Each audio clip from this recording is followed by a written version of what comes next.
আগামী জাতীয় সংসদ নির্বাচনে নতুন এক প্রতীকে ভোট যুদ্ধে নামছে জাতীয় নাগরিক পার্টি এনসিপি।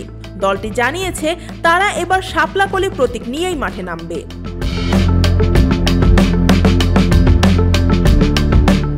রোববার বিকেলে প্রধান নির্বাচন কমিশনার এএমএম নাসির উদ্দিনের সঙ্গে বৈঠক শেষে এনসিপির মুখ্য সমন্বয়ক নাসির উদ্দিন পাটোয়ারি জানান, বৃহত্তর স্বার্থে আমরা শাপলাকলি নিচ্ছি। আগামী নির্বাচনে ধানের শীষ ও শাপলাকলির মধ্যে হবে হাড্ডাহাড্ডি লড়াই। আমরা এক দলের কাছে সংসদ কুক্ষিগত করতে দিতে চাই না। বিএনপি ও জামায়াতের পাশাপাশি শাপলাকলিও মাঠে থাকবে।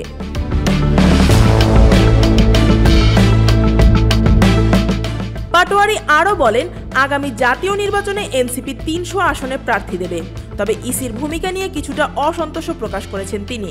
নাসির উদ্দিন পাটোয়ারি বলেন, আমরা শাপলাকলি নিচ্ছি, তবে ইসির অনেক বিষয়ে স্বেচ্ছাচারী আচরণ লক্ষ্য করছি।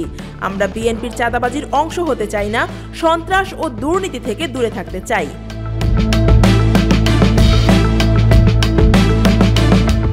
বিএনপি জামায়াতের গণভোট ইস্যুতে পাল্টাপাল্টি অবস্থান নিয়ে নির্বাচন পেছানোর আশঙ্কাও দেখছেন তিনি।